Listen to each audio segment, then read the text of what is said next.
Dari dulu sih walaupun KTP-nya Buddhis, itu enggak semua mereka benar-benar umat Buddha. Tapi umat tradisi gitu. Iya, kalau ada pengikut juga kita. dia kan mengikuti ajaran Buddha. Betul. Tapi kalau pemeluk pas lagi ada masalah, ada apa semua dia baru pergi ke wihara gitu. Iya. Kan baru cari pelukan. Banyak sih, ini juga banyak. Nah, kita bahas itu.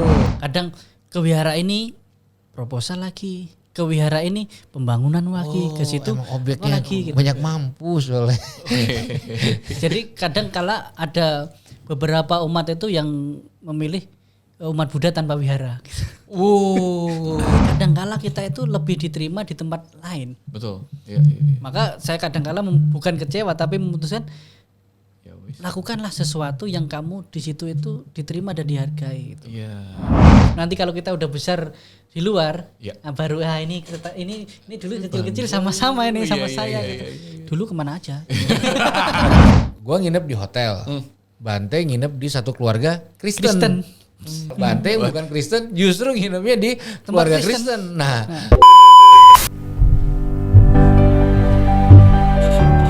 Hey, kok duduk sini bentar? Gak apa-apa ya? Gimana kabar lo? Gak beneran, gimana kabar lo? Mungkin sampai hari ini lo masih belum menemukan tempat aman di mana lo bisa menjadi diri lo sendiri dan ngomongin semua yang ada di dalam hati lo. Karena itu, hai, gue Brian dan welcome to our safe space. Tempat aman di mana kita bakal ngobrol hati ke hati, ngomongin semuanya dari tantangan kehidupan dan perjalanan iman dengan satu tujuan, agar lu selalu ingat kalau Tuhan sayang banget sama lu. Sebelum kita ngobrol-ngobrol hari ini dengan temen gue yang spesial banget, jangan lupa subscribe YouTube channel ini ya dan share ke semua teman-teman kamu. Well, tanpa lama-lama lagi, enjoy!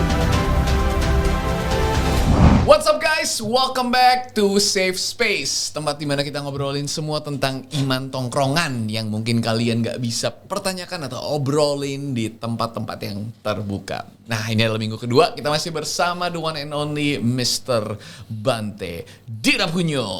Terima kasih. Dan di sebelah sini sudut biru ada the one and only Mr. Abang Yeri Pastor Yeri Patina Sarani. Siap berantem nih ya udah sudut merah dan sudut biru.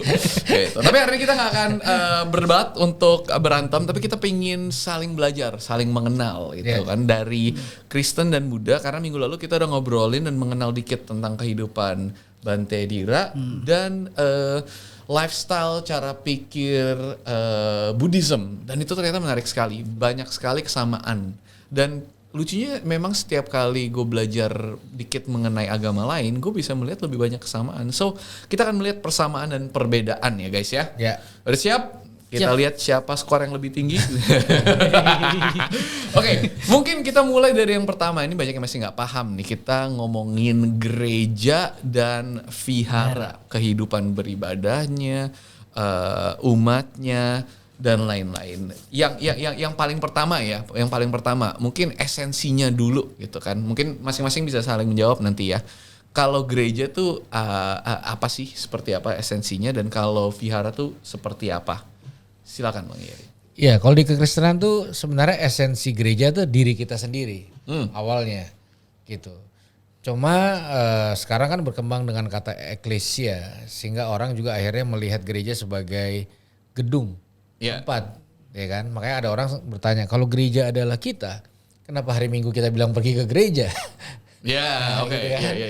Gitu. Tapi kita nggak bisa pungkiri bahwa gereja pada umumnya adalah bentuk sinode, denominasi, ya, tepuk tangan apa enggak, berbeda baptisan, lalu leader, sekolah minggu, tempat ibadah, Struktur, tempat parkir, struktur, dan izin tentunya.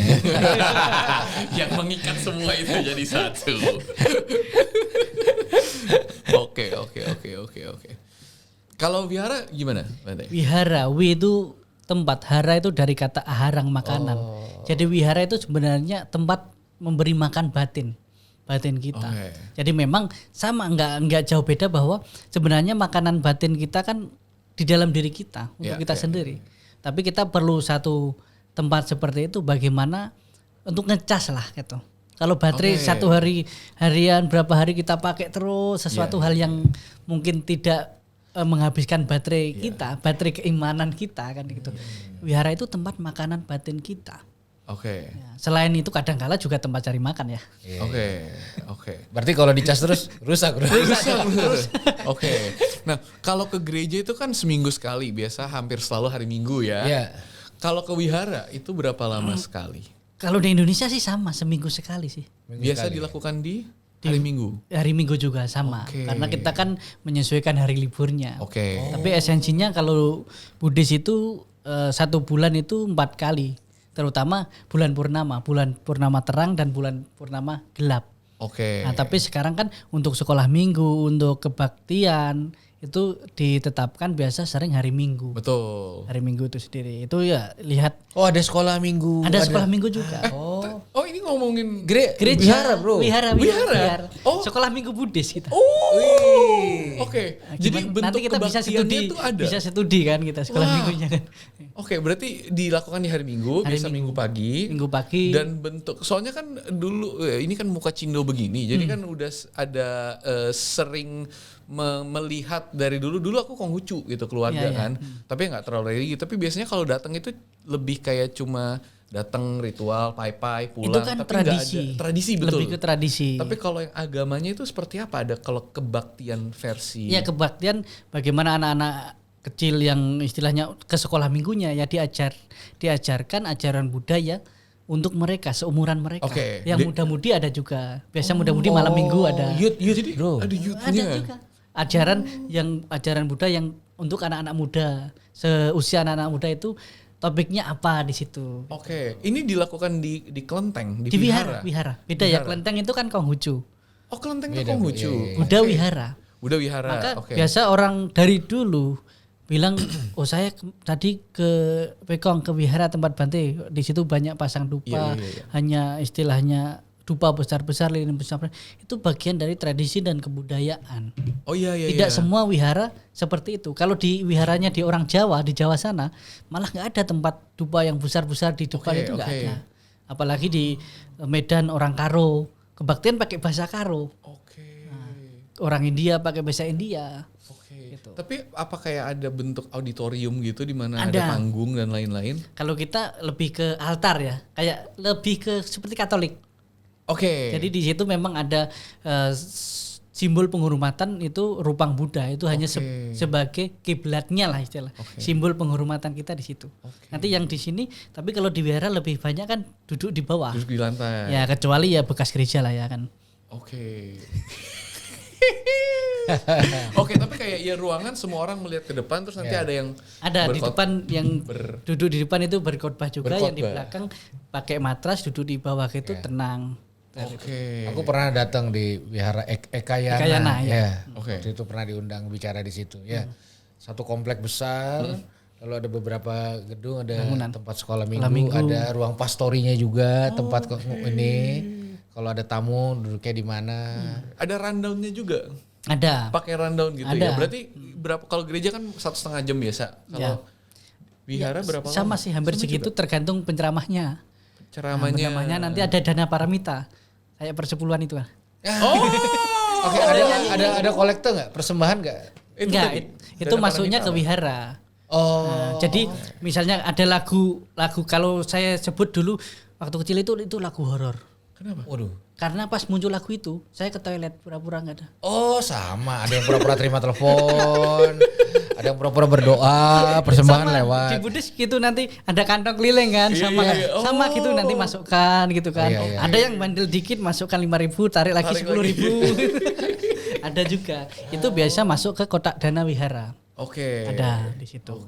Kalau untuk Persembahan itu ya. untuk persembahannya, penceramahnya itu nggak masuk ke penceramahnya, Ke wihara juga. ke wihara semua. Tapi ada kantong terpisah nanti. Nggak ada.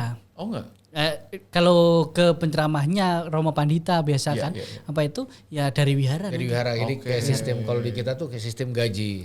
Jadi uang semua persembahan masuk ke bendahara. Wihara Nanti semua. bendahara mengelola buat pendetanya, buat listrik, buat air, buat ini gitu. Tapi konsep persepuluhan atau sebuah konsep di mana sebagai umat pengikut Buddha diwajibkan atau diminta menyisihkan sepersekian persen dari pendapatan bulanannya untuk dikembalikan kepada vihara itu ada nggak? Nggak ada sih. Kalau di Buddhis itu lebih ke sukarela. Oke. Pokoknya apalah sukarela di situlah. Iya. Ya kadang-kala kalau nggak suka ya nggak rela kan gitu. Iya. Oke, jadi ada ibadah. Ada itu berdana. Bahkan kalau di Buddhis sendiri ya konsep dana itu masuk dalam praktek mendasar. Bagaimana kita berbagi, berbuat baik, membantu orang yang membutuhkan. Iya. Bahkan praktek yang paling mendasar di ajaran Buddha itu sendiri. Oke. Maka nggak heran kita banyak orang-orang Buddhis yang peduli sekali gitu kan dengan keren banget. ya karena memang di Buddhis itu paling yang dibilang yang paling mudah yang mendasar ya dengan berdana. Iya. Dan itu bukan hanya kepada wihara, bukan hanya kepada umat Buddha. Siapapun di sekitar kita yang membutuhkan itu. Nanti kalau gereja butuh khotbah tentang keuangan kayak panggil ini lebih cocok deh. Karena kalau Lebih kita bagus ada secara beberapa yang pikirnya. diwajibkan. Kalau nggak diwajibkan itu kena kutuk Masuk biasanya. neraka lagi. Kalau kita di Buddhis ada manajemen Manajemen. jadi penghasilan nanti berapa persen itu untuk orang tua walaupun udah berkeluarga ya. Iya. Orang tua kemudian ke keluarganya. Oke. Keluarga dia untuk simpanan masa istilahnya untuk bisnisnya. Oke. Untuk simpanan masa tuanya dan Sudah untuk ada berbuat financial baik. freedom, bro. Ini pengajarannya. Iya, dan untuk berbuat baik Keren. untuk disumbangkan tadi. Iya. Dan itu keluarga ada yang namanya harus memiliki sama caga. Sama caga itu memiliki pemikiran dermawan yang sama suami istri. Iya. Oke. Karena Disepakati kan sering bersama. itu berapa uang persen? istri, uang suami, uang istri kan. Nanti kalau nggak sepakat susah. Iya. Terpecah kongsi lagi. Nah di situ jadi ada manajemen ekonomi di Buddhis itu untuk rumah tangga. Keren. Jadi kadang kan ya semua itu ada, tapi nggak dipatok berapa. Nanti persepuluhannya masuk itu enggak. Aku baru tahu loh ternyata ya udah bukan semaju ini, tapi dari dulu memang begitu Dan ya. itu dari zaman Buddha. Oke, kenapa? Oke. Soalnya banyak teman-teman juga yang seringkali bilang kayak, aduh, kenapa kayak dari background Buddhis akhir-akhirnya bisa ke gereja karena biasanya bilangnya kayak nggak nyambung ke gereja atau ke vihara atau apa. Tapi mungkin mereka belum ketemu aja ya. Soalnya kalau ini kan kedengarannya bisa berbicara kepada kebutuhan orang. Dari dulu sih saya katakan bahkan sampai sekarang, walaupun KTP-nya Buddhis, itu nggak semua mereka benar-benar umat Buddha, tapi umat tradisi gitu loh. Kebiasaan itu biasa umat pemeluk Buddhis, bukan pengikut. Oke. Beda ya? Sama, iya. Nah, kalau Ada pengikut juga kita. dia kan mengikuti ajaran Buddha. Betul. Tapi kalau pemeluk pas lagi ada masalah, ada apa semua dia baru pergi ke wihara gitu. Iya. Kan baru cari pelukan. Banyak sih ini juga banyak. Nah, kita bahas itu. Oke, gas. Ya, jadi kan kalau di gereja ini sekarang kan bisa dibilang beberapa memutuskan untuk malas ke gereja. Ya kan? Sama aja kayak orang dunia gitu. Iya. Ya kan? Mereka nipu, mereka manipulasi, mereka berpolitik, mereka melecehkan aku. Iya. Hari Minggu ke gereja bilang Yesus baik. Iya. Jadi fenomena itu ada. Nggak ada gereja-gerejaan lah. Iya. Gitu. Nah, kalau di wihara ada nggak kayak gitu? Ada. Kadang ke wihara ini proposal lagi, ke wihara ini pembangunan lagi, ke situ Emang apa objeknya lagi gitu. banyak mampus soalnya. Jadi kadang kala ada beberapa umat itu yang memilih umat Buddha tanpa wihara. Sama kayak gue Umat Buddha tanpa wihara, umat Kristen tanpa gereja. Gak mau pendeta lah, gak mau gereja. Ya kadang, tapi itu kan maka kalau di Buddhis itu ketika dia belum menemukan esensinya ke wihara itu apa gitu. Iya. Ke wihara itu kan karena kalau yang masih memiliki pemikiran itu berarti dia ke gereja, ke wihara, berarti ingin melihat yang di luar dirinya kan. Kalau di ajaran Buddha dibilang bahwa lihatlah apa yang sudah dan yang belum engkau lakukan, bukan apa yang sudah dan belum dilakukan oleh orang lain. Gitu.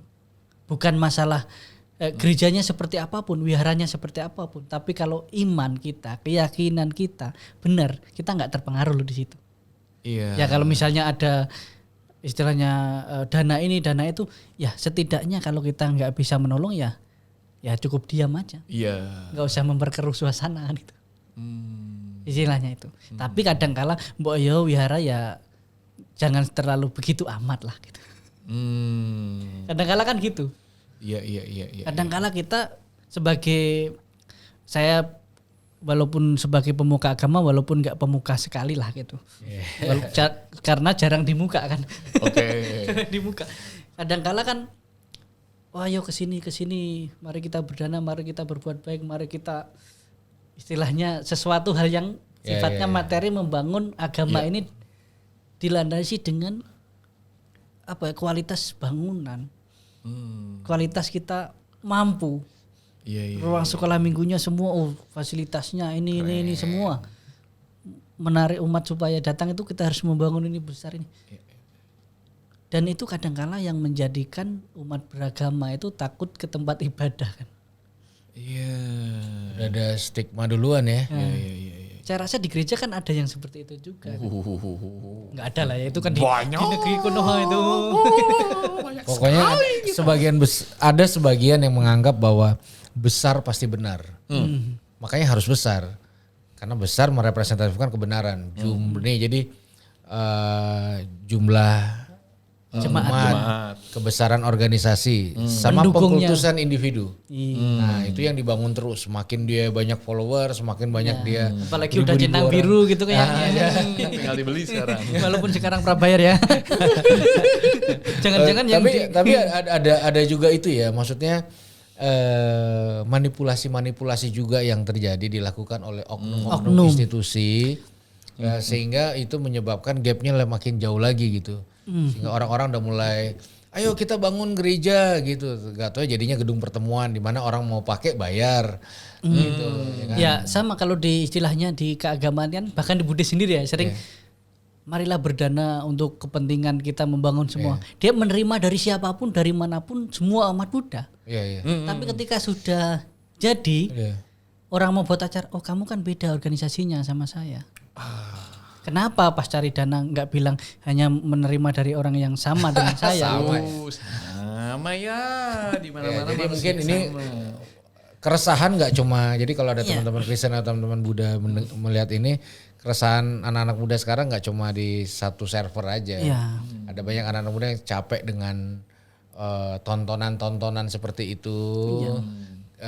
Rumah-rumah ibadah yang besar dan luar biasa, tapi banyak terjadi praktek-praktek politik, manipulatif keuangan, pengkultusan individu yang berlebihan, lalu intimidasi, kontrol dan sebagainya sehingga ya makanya kita sama gue sama Bante ini banyak di luar. Kita memang orang luar yang di luar. Kita orang luar biasa. Biasa di luar. Karena di dalam nggak diterima. Iya, saya pernah cerita sama Pendeta Yeri bahwa bahkan saya di tempat saya itu kita ada bangun namanya rumah rumah toleransi. Oke. Itu kadangkala menampung ada Bante, ada Ustadz, ada pendeta, ada pastor yang dari luar kota tidur di situ. Karena misalnya yang pendeta nggak diterima gereja-gereja daerah situ. Jadi tidurnya di sini gitu. Di tempat itu gitu. Gue butuh tuh. Oke. Dan pengalaman saya sepanjang perjalanan saya hanya pernah ditolak itu di wihara. Tapi di gereja, di pesantren saya welcome gitu. Oke, ini menarik nih. Menarik. Karena kadang terjadi juga di dalam kekristenan. Secara gini nih, kita nggak terlalu sulit nih. Ya kan? Kopi belum habis udah akrab. Iya. Tapi kalau sesama sendiri, bisa 10 tahun nggak ngomongan bro. Itu sering terjadi seperti itu. Benar sih. Memang sih kadang-kala saya renung-renungkan, ya kadang kalau toleransi itu lebih mudah dibangun dengan agama lain. Karena kita udah tahu kita memang berbeda. Tapi kalau sesama agama, lah kok bisa dari sama kok bisa beda-beda gitu. Lebih ke situ. Benar banget. Benar banget. Tapi nggak tahu kenapa ya, tapi kok terlalu seperti itu kadang. Ya tapi nggak semua lah, itu di tempat lain buat lah. buat orang-orang kayak kita ini tertolak di server masing-masing, kita bikin server. Enggak ya, karena satu server sehingga perbedaan itu menjadi masalah. Padahal kan kalau kita ngomong toleransi ya kita harus toleransi juga dengan diri kita sendiri. Kita aja bisa berantem sama diri kita 5 jam yang lalu, setengah jam yang lalu. Kenapa gue buat gini gitu. Ya kan, lalu di internal kita lah, nggak mungkin ada sebuah perbedaan persamaan yang signifikan. Jadi penyeragaman itu kan imajinasi gitu. Betul. Nah biasanya karena berantem terus nih di luar nih, di dalam nih, gue cari teman di luar aja gitu kan. Dan kadangkala kita itu lebih diterima di tempat lain. Betul. Iya. Maka saya kadangkala bukan kecewa tapi memutuskan Ya wis. lakukanlah sesuatu yang kamu di situ itu diterima dan dihargai gitu. Iya. Kadangkala gitu. Iya. Bahkan misalnya di keluarga kita, di keluarga sendiri lah. Nanti kalau kita udah besar di luar, baru ini dulu kecil-kecil sama-sama ini sama saya gitu. Dulu kemana aja? Kita kan ketemu terakhir tuh di Surabaya. Iya, Ya kan, Surabaya acara Budayana Buddha. Expo. Ya. Nah, habis itu gua nginep di hotel. Bante nginep di satu keluarga Kristen. Nah, coba tuh. Gua di hotel. Padahal keluarga Kristen banyak. Tapi gua di hotel. Bante bukan Kristen, justru nginepnya di keluarga Kristen. Nah, dan beberapa umat binaan saya di sana itu umat Kristen. coba deh. Keren banget. Umat binaan.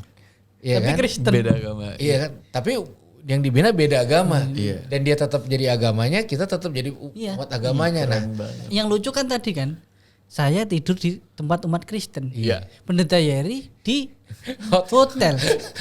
Apa peran Yesus sudah berbeda? Wow.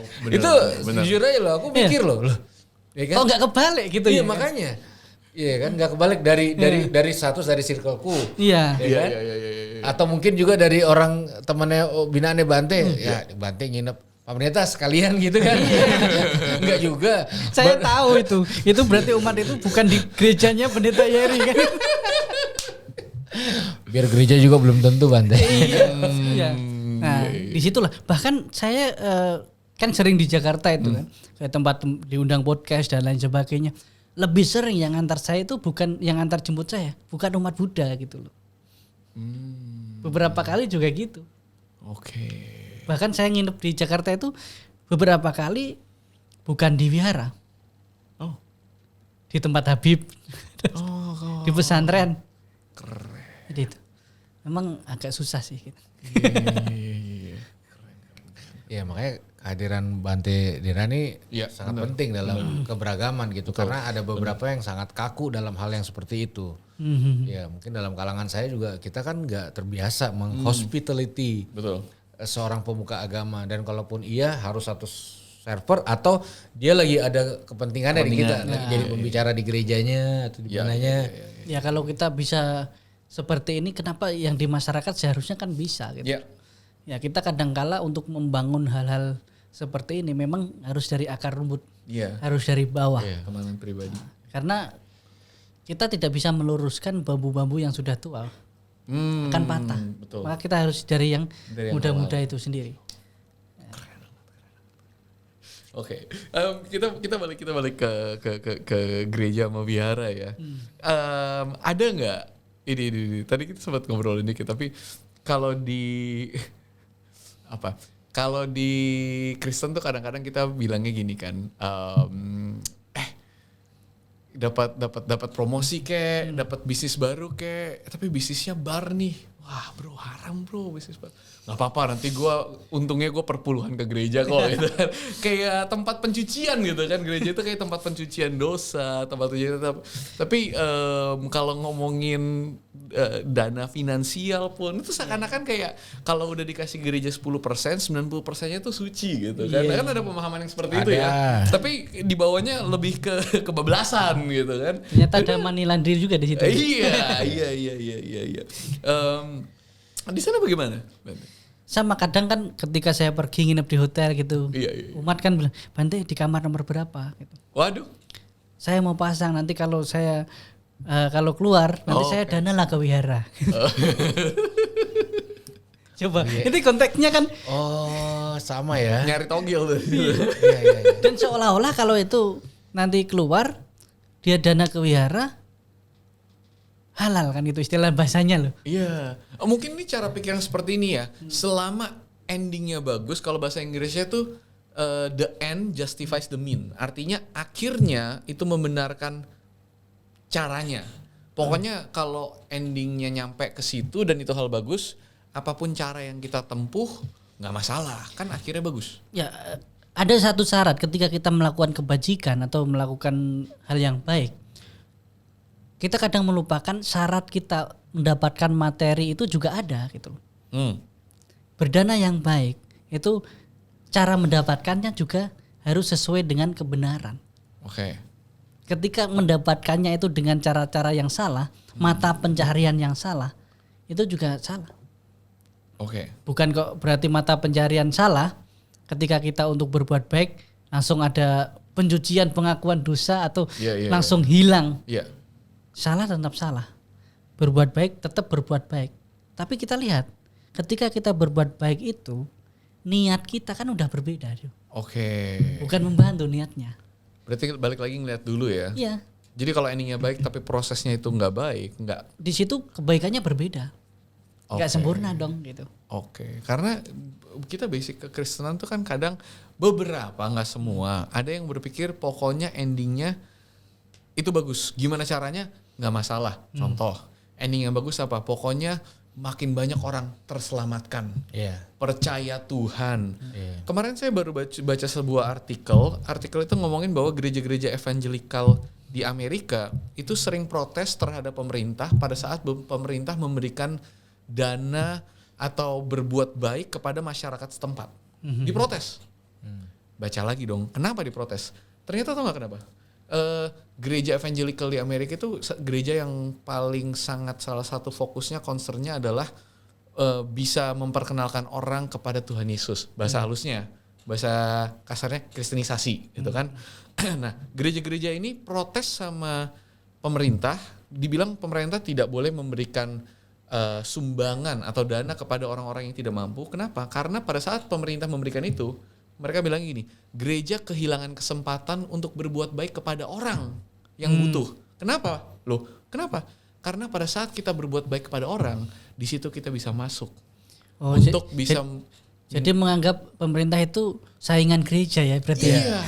Nah itu kan ada masalah di mana mereka mau berbuat baik kepada orang, tapi udah ada agenda akhirnya untuk mengkristenisasi atau memperkenalkan Tuhan Yesus kepada orang-orang itu. Nah, kalau misalnya ada orang lain yang mau berbuat baik, jangan. Kenapa?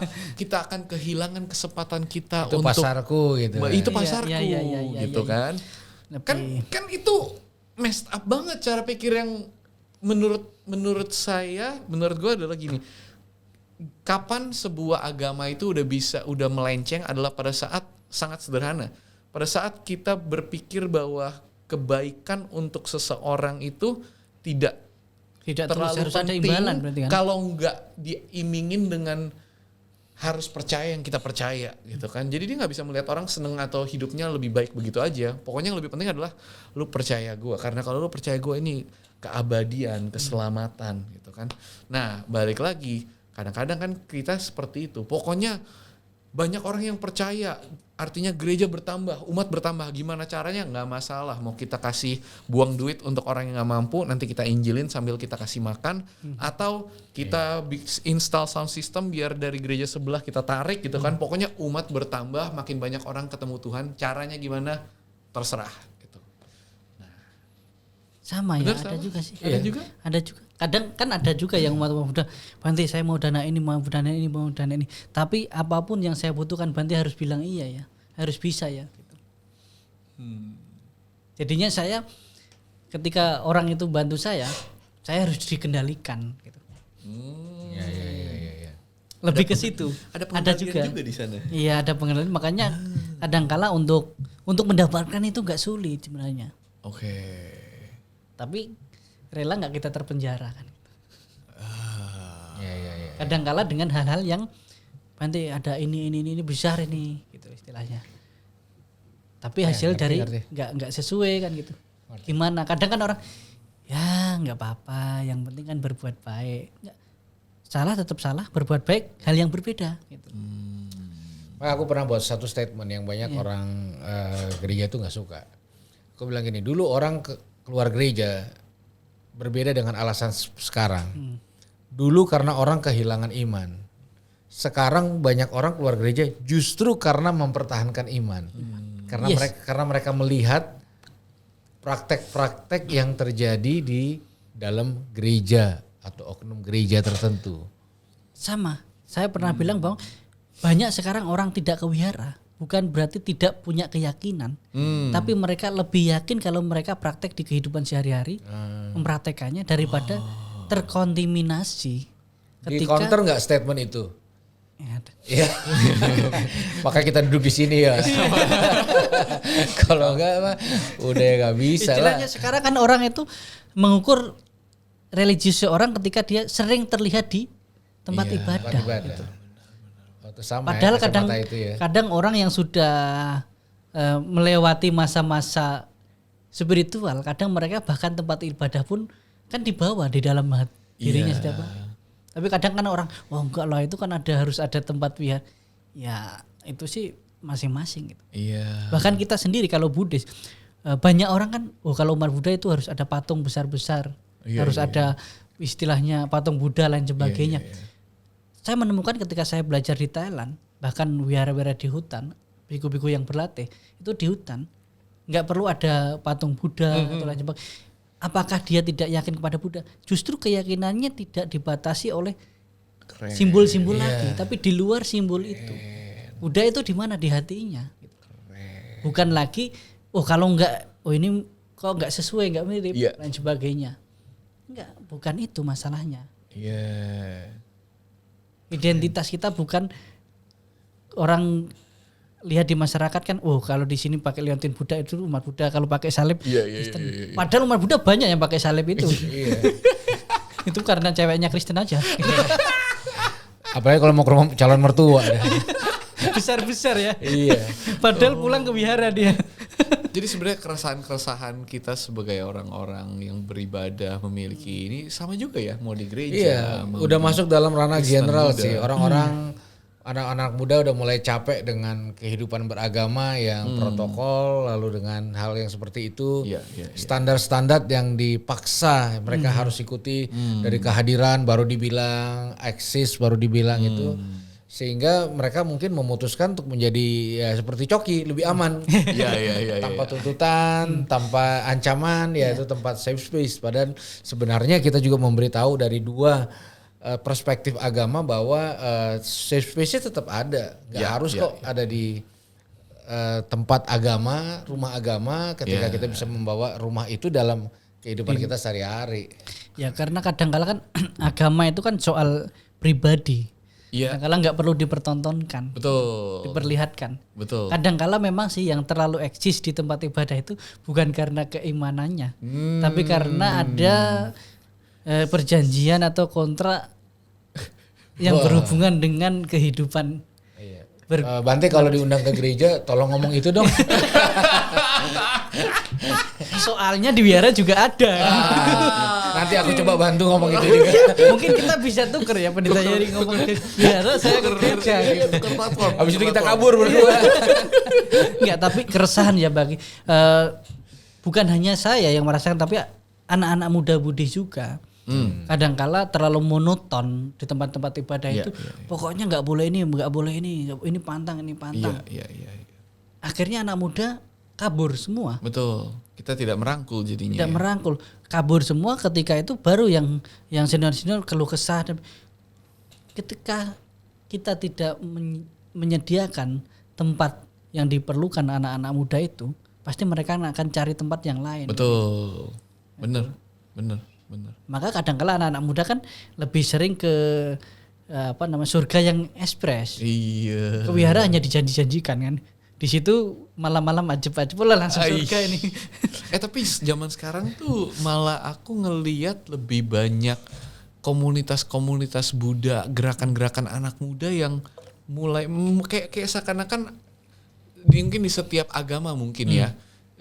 Di Kristen juga ada kegerakannya, tapi di Buddha juga mungkin baru kelihatan aku adalah mulai merangkul generasi baru dengan akhirnya sebagai sosok agama itu kita mulai kayaknya nggak bisa sih kalau kita bertahan di sini, kita harus mulai melihat pesannya sama tapi mungkin metodenya berubah gitu. Ada perubahan-perubahan itu nggak akhir-akhir ini di Ya, saya kan salah satu Bante mungkin yang di server itu. Ini salah satu udah ya. Salah ini satunya. Contoh kegerakan itu. Contoh gerakannya itu bagaimana kita sebagai anak-anak muda itu server kita apa dan yang bisa dipahami anak muda bahasanya, Yang bisa relate. medianya Ya. gitu kan. Medianya kalau seperti itu aja, Iya, iya. ya istilahnya generasi selanjutnya nggak ada, Iya, hilang iya, gitu. Maka ketika anak muda mulai sadar di situ, maka saya sering bilang anak muda itu bukan hanya sebagai penggertak, tapi penggerak. Keren. Sama kenapa saya ada di sini, Pendeta Yeri ada di sini, Ya. karena kita punya keresahan yang sama. Ya. Maka saya nggak hanya protes, Ya. tapi saya harus buat gerakan-gerakan. Keren. Kita anak muda jangan hanya menggertak, tapi gerakan dong. Iya, iya, iya. Kita bukan hanya pewaris, Oke. tapi pengais, ciptakan yang baru. Kita anak muda itu harus berkarakter, bukan karaten gitu. Oke. Aku pernah lihat itu loh. Apa? Menarik. Itu lu pernah lihat gue itu kan yang Buddha worship. Buddha worship tuh. Bang. Ada. Skillset ini gereja mana terus? Udah worship, Wow. nah situ ada gitu. Itu apa? Itu sebuah gerakan. Ya anak-anak muda Buddhis sih. Sebenarnya ada beberapa, beberapa. komunitas anak muda Buddhis di Indonesia sekarang. Bagaimana membuat pembelajaran Buddhis Dharma itu lebih menarik, lebih ringan, lebih relevan untuk kehidupan sehari-hari. Iya. Karena kadangkala mungkin entah di Buddhis, di Kristen, kadangkala kalau di gereja kita nggak upgrade cara khotbah kita, Betul. yang kita sampaikan ke umat itu sesuatu yang kadangkala mereka nggak mungkin jangkau gitu loh. Benar. Kekristenan aja kan upgradean dari versi pemahaman terhadap Tuhan Yesus yang lebih kuno, di-upgrade terus kan. Misalnya lah dari anak-anak muda kan, anak muda ya topiknya paling tidak ya pacaran dalam Buddha. Iya. Kemudian mungkin bagaimana menjalin relasi dalam bisnis. Gitu. Iya. Tapi kadang di wihara Topiknya. bagaimana kita mencapai kesucian itu kan Iya. Sama-sama kita juga punya khotbah akhir zaman gitu kan. Semua anak muda kayak apa sih gitu. Iya, seolah-olah masih Iya.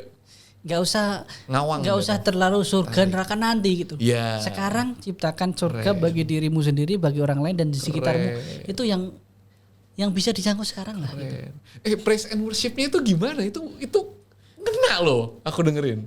Itu kan baru dong. Ada praise and worship, konsep praise and worship di Buddha. Pertama kali keluar apa kayak ada Ya, pertentangan? udah kah? pasti dong, lu Bante Iya. seperti ini aja bertentangan apalagi gitu Iya, kan. praise and worship kan kayak Bante Kristen kok denger banget musik kan gitu. Saya hari itu saya kan nggak belum lama ini kan tampil sama Habib sama Tantri Kotak lagi. Bante kadangkala yang mendengar musik aja nggak boleh, malah ini tampil di situ gitu. Nah, kadangkala di situ kan satu hal yang beda. Iya. Maka saya bilang benci aku semaumu akan kubalas dengan cinta semampuku. Tapi kalau kita bilangnya buah akhirnya dilihat dari pohon dilihat dari buahnya. Kalau gerakannya itu berhasil menciptakan sebuah komunitas dan itu aku pernah lihat kok ininya Instagramnya kayaknya banyak komunitasnya gitu kan. Apa namanya? Kalau teman-teman mau follow. Buddhis apa? Buddhist worship. Buddha worship. Buddha worship Buddha ada, worship, ya. Sadu ada, Sadu ada, Buddhist worship ada. Iya. Pokoknya kalau di Instagram ketik aja PMM, Persaudaraan Muda-Mudi, nanti muncul Muda-Mudi Wihara mana itu ada di khusus anak-anak muda sebenarnya. Nah, teman-teman yang Buddha yang mungkin masih kayak penasaran pengen mendalami Atau yang Budanya. Kristen yang atau yang mungkin Kristen yang nggak pasangannya dapet beda pacaran. agama. Yang pengen tuh kayak apa sih pacaran beda agama? udah mulai ketebak segmen yang datang seperti apa, dari mana, iya gak? Siapa Kalau tahu yang kan. suka oriental ya. Coba Bisa tuh yang juga. Batak, yang Ambon banyak di sana. Ya bisa juga yang Kristen misalnya ke tempat yang Buddhis, gimana sih untuk mendekati Buddhis, apa yang diajarkan. Kalau nanti hidup kalian ternyata gitu-gitu aja. gebetannya Buddhis. Nah, saran saya dekatin dulu pemuka agamanya ya, langsung. Nanti pas datang saya kenal loh sama pendeta ini gitu. Langsung keluarin proposal ke Pak, saya mau kristenisasi Pak, kemana? Ke seberang situ Pak. Ya itu penting loh untuk anak-anak muda sekarang loh. Jakarta itu ya? Jakarta. Oke. Surabaya ada. Itu dari berbagai daerah sih sebenarnya. Kota-kota besar ada. Gabung jadi satu seperti itu. Keren. Dan hal-hal itulah yang seharusnya kita dukung gitu loh. Kita Kita harus merangkul bukan memukul kan di situ kan. benar. Nah di situ. Keren.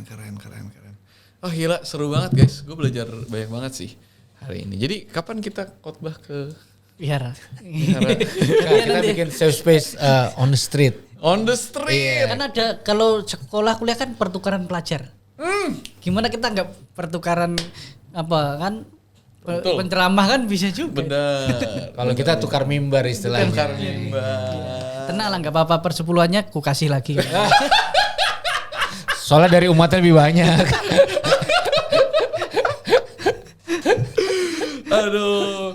Tapi thank you banget Bante Dira hari ini udah datang dan ngobrol-ngobrol. Thank you banget Bang Yer. Ya. Guys, tulis di komen saat ini apalagi kita bakal balik lagi lain kali di segmen yang lain, tapi kita pengen coba bisa ngebahas topik-topik yang lebih seru. Jadi komenin apa yang pengen kalian tahu, apa pertanyaan kalian untuk teman-teman yang Kristen, apa pertanyaan mungkin yang pengen kalian tahu tentang Buddhism lagi, tentang wihara dan lain-lain.